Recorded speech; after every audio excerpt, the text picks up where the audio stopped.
বন্ধুরা, তোমরা কেমন আছো? আশা করি নিশ্চয়ই ভালো আছো। আজ আমি গৌতমীপুত্র সাতকর্ণীর সম্বন্ধে আলোচনা করব। তাহলে চলো আলোচনাটা শুরু করি। শক শক্তির হাতে বিধ্বস্ত সাতবাহন শক্তিকে নিজ বাহুবলে পুনঃপ্রতিষ্ঠিত করে গৌতমীপুত্র সাতকর্ণী অশেষ খ্যাতি পান। তিনি ছিলেন সাতবাহন বংশের শ্রেষ্ঠ রাজা। নাসিক লিপি, নাসিক প্রশস্তি থেকে তার সম্পর্কে আমরা বিস্তারিত জানতে পারি। নাসিক প্রশস্তি হল একটি অসাধারণ ঐতিহাসিক দলিল, যাকে সমুদ্রগুপ্তের এলাহাবাদ প্রশস্তির সঙ্গে তুলনা করা যায়। গৌতমীপুত্রের মৃত্যুর 19 বছর পরে, মতান্তরে 23 বছর, তার মা দেবী গৌতমী বালাশ্রী এই লিপি রচনা করেন। পুত্রহারা মাতার পুত্রের সমাধি ভাষণ রূপে এই লিপিকে কোনো কোনো ঐতিহাসিক বর্ণনা করেছেন। গৌতমীপুত্র সাতকর্ণীর রাজত্বকাল নির্ণয়ের প্রধান উপায় হল শক ক্ষত্রপ নহপানের সঙ্গে তার যুদ্ধের তারিখ থেকে তার রাজত্বকাল গণনা করা। শক ক্ষত্রপরা শকাব্দ ব্যবহার করতেন এবং তাদের লিপিতে শক সাতবাহন যুদ্ধের সন তারিখ মোটামুটি সন্তোষজনকভাবে পাওয়া যায়। নহপানের সঙ্গে গৌতমীপুত্রের যুদ্ধ 124 থেকে 125 খ্রিস্টাব্দে ঘটেছিল। নাসিক প্রশস্তিতে জানা যায় যে গৌতমীপুত্র তার রাজত্বের 18 বৎসরে তিনি নহপানকে পরাস্ত করেন। তাহলে 124 থেকে 18 বাদ দিলে হয় 106। 106 খ্রিস্টাব্দ নাগাদ গৌতমীপুত্র সিংহাসনে বসেন বলে ধারণা করা যায়।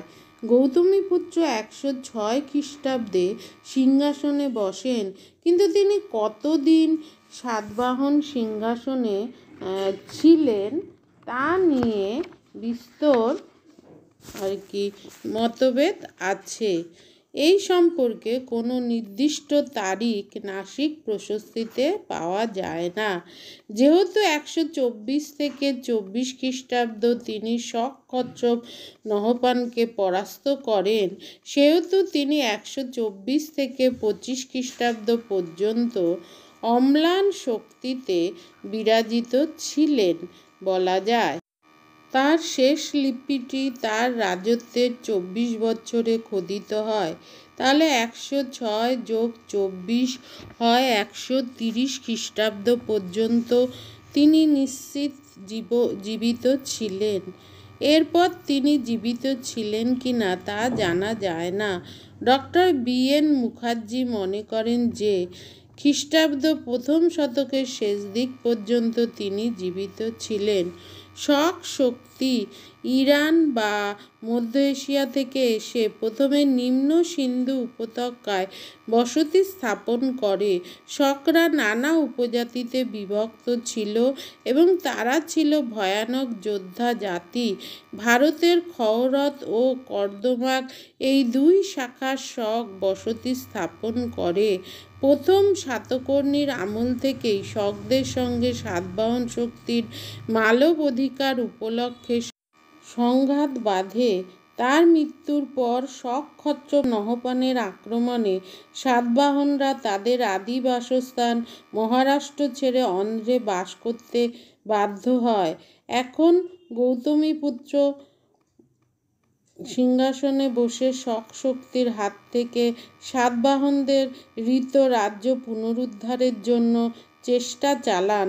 নাসিক প্রশস্তি ও নাসিক লিপির মতে তিনি শক ক্ষত্রপ নহপান এবং তার জামাতা ও সেনাপতি ঋষভ দত্তকে পরাস্ত করে মহারাষ্ট্র পুনরধিকার করেন। নাসিক প্রশস্তিতে গৌতমীপুত্রকে সাতবাহন কুল যশ প্রতিস্থাপনকর বলা হয়েছে। নাসিক প্রশস্তির মতে গৌতমীপুত্র শকদের কাছ থেকে সৌরাষ্ট্র, গুজরাট, মালব, বেরার উত্তর কোঙ্কণ দখল করেন। গৌতমীপুত্র যে শক ক্ষত্রপ নহপানকে পরাস্ত করেন তা মুদ্রার দ্বারা প্রমাণিত হচ্ছে। জগালথুম্বিতে নহপানের বিরাট মুদ্রা ভাণ্ডারের নহপানের নামাঙ্কিত মুদ্রার অধিকাংশ মুদ্রা গৌতমীপুত্র নহপানের নাম কেটে নিজের নাম খোদাই করেন। নাসিক প্রশস্তি থেকে জানা যায় যে উপরিউক্ত স্থানগুলি ছাড়া তিনি অনুপ অর্থাৎ নর্মদা উপত্যকা, মূলক বা পৈঠানের নিকটবর্তী অঞ্চল ও ঋষিক বা কৃষ্ণ উপত্যকা জয় করেন। নাসিক প্রশস্তিতে বলা হয়েছে তিনি পূর্বঘাট থেকে পশ্চিমঘাট পর্বতমালা পর্যন্ত বিস্তৃত অঞ্চলের অধীশ্বর ছিলেন। ডক্টর এইচ.সি. রায়চৌধুরী বলেছেন যে নাসিক প্রশস্তিতে গৌতমীপুত্রের অধিকৃত স্থানগুলির নামের যে তালিকা পাওয়া যায় তাতে অন্ধ্র ও কোশলের নাম নেই। এটা লক্ষ্য করার বিষয়, কারণ শক শক্তির হাতে পরাস্ত হওয়ার পর সাতবাহন রাজারা অন্ধ্র অঞ্চলেই রাজত্ব করতেন। এক্ষেত্রে অন্ধ্রের নাম উল্লেখ না থাকা বিস্ময়কর। ডক্টর রায়চৌধুরী ও ডক্টর গোপাল আচারী প্রভৃতি বলেছেন যে গৌতমীপুত্রের সাম্রাজ্যের যে সীমার কথা বলা হয়েছে তার মধ্যে অন্ধ্রপ্রদেশ অন্তর্ভুক্ত ছিল বলে মনে করা যায়, কারণ গৌতমীপুত্রের রাজ্য সীমার মধ্যে পূর্বঘাট পর্বতমালা এবং তার দক্ষিণ ভাগ অন্তর্গত ছিল। এর থেকে কলিঙ্গ দেশ ও অন্ধ্রপ্রদেশ ও তার আধিপত্যের কথা জানা যায়। এছাড়া গৌতমীপুত্রের পুত্র পুলমায়ীর লিপি অন্ধ্রদেশে পাওয়া গেছে। গৌতমীপুত্র শকদের বিরুদ্ধে যে জয়লাভ করেন এজন্য নাসিক প্রশস্তিতে তাকে শক, যবন, পল্লব, নিষূদন আখ্যা দেওয়া হয়েছে। তিনি শকদের সঙ্গে যুদ্ধে জয়লাভ করলেও যবন বা পল্লব অর্থাৎ গ্রিক ও পার্থীয়দের বিরুদ্ধে যুদ্ধ করেন বলে জানা যায় না। যাই হোক, শক যুদ্ধে জয়লাভের পর তিনি মহারাষ্ট্রের গোবর্ধন জেলার কোচকণ্টক নগরী নির্মাণ করেন এবং রাজরাজ উপাধি নেন। দ্বিতীয় শক যুদ্ধ গৌতমীপুত্র ও রুদ্রদামনের সঙ্গে হয়েছিল। সেটা কিভাবে? গৌতমীপুত্রের রাজত্বের শেষ দিকে তার ভাগ্যরবি অস্তমিত হয়েছিল। ক্ষয়রথ শক ক্ষত্রপ নহপানের পরাজয় ও মৃত্যু হলে কর্দমাক শকরা নষ্ট শক্তি পুনরুদ্ধারের কাজে আত্মনিয়োগ করেন। কর্দমাক ক্ষত্রপ চষ্টন ও তার সহকারী রুদ্রদামন সাতবাহন শক্তির বিরুদ্ধে অস্ত্র ধরেন। টলেমির রচনা এবং জুনাগড় শিলালিপি থেকে জানা যায় যে রুদ্রদামন সাতবাহনদের বিরুদ্ধে জয়লাভ করেন। টলেমি মালবের রাজধানী উজ্জয়িনীকে শক ক্ষত্রপ চষ্টনের রাজধানী বলেছেন।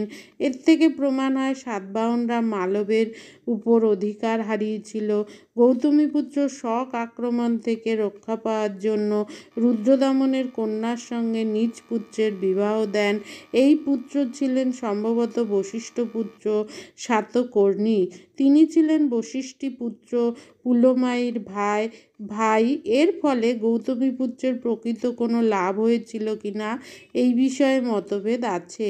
তবে জুনাগড় লিপি থেকে জানা যায় যে রুদ্রদামন সাতবাহনদের দুইবার পরাস্ত করলেও তাদের কুটুম্বিন বলে ধ্বংস করেননি। জাতিগর্বে গর্বিত ব্রাহ্মণ সাতবাহনদের বাধ্য হয়ে যখন শক কন্যাকে রাজকুলে বধূরূপে গ্রহণ করার মধ্যে অনেকে একটা সমাজ বিবর্তনের ইঙ্গিত দেখেছেন। শক জাতির ভারতীয়করণের পরিচয় যেমন এর দ্বারা পাওয়া যায়, গর্বিত সাতবাহনদের বাস্তব অবস্থাকে মেনে ভিন্ন অনার্য জাতিকে বিবাহ, সমাজে জাতিভেদ ব্যবস্থা আসলে কত দুর্বল ছিল তার প্রমাণ দেয়।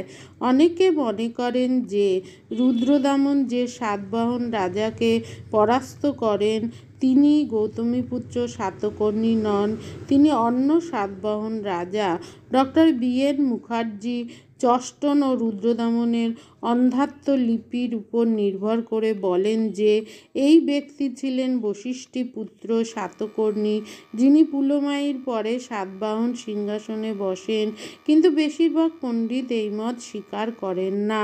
ভান্ডারকরের ব্যাখ্যা অর্থাৎ রুদ্রদামনের সাতবাহন প্রতিপক্ষ ছিলেন গৌতমীপুত্র শাতকর্ণী, কারণ তার পুত্র বশিষ্ঠী পুত্র পুলমায়ীর বা তার ভ্রাতা রুদ্রদামনের জামাতা ছিলেন, এই মত তারা সমর্থন করেন। গৌতমীপুত্র সুশাসক রূপে খ্যাতি পেয়েছিলেন। প্রজাদের মঙ্গলের জন্য তিনি নিরন্তর কাজ করতেন। মানবতাবাদ ও শাস্ত্রের আইন উভয় ব্যবস্থার মধ্যে তিনি সমন্বয় সাধন করেন। নাসিক প্রশস্তি মতে তিনি ক্ষত্রিয়দের অহংকার খর্ব করেন এবং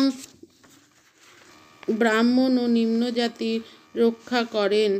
তিনি রাজস্ব ব্যবস্থার পুনর্বিন্যাস করে দরিদ্র শ্রেণীর উপর করভার লাঘব করেন। তিনি বর্ণাশ্রম ধর্মকে রক্ষা এবং চতুর্বর্ণকে রক্ষার প্রয়াস করেন বলে নাসিক প্রশস্তিতে বলা হয়েছে। ডক্টর গোপাল আচার্য অবশ্য বলেন যে চতুর্বর্ণ প্রথাকে তখন রক্ষা করা সম্ভব ছিল না। তখন দক্ষিণ ভারতে অনেক বর্ণসংকর জাতির উদ্ভব হয়েছিল। তাছাড়া জীবিকা বা কর্মের ভিত্তিতে উপজাতি গড়ে উঠেছিল। এই প্রক্রিয়া রোধ করা সম্ভব ছিল না। তার চেষ্টায় দক্ষিণ এবং মধ্য ভারতে শক অগ্রগতি প্রতিহত হয়। বর্ণাশ্রম ধর্মের অনুরাগী হলেও তিনি বৌদ্ধ ধর্মের পৃষ্ঠপোষক ছিলেন। নাসিক, কার্লে প্রভৃতি বিহারে তিনি ভূমিদান করেন। আজ আসি, দেখা হচ্ছে পরবর্তী ভিডিওতে। চ্যানেলটা অবশ্যই সাবস্ক্রাইব করো।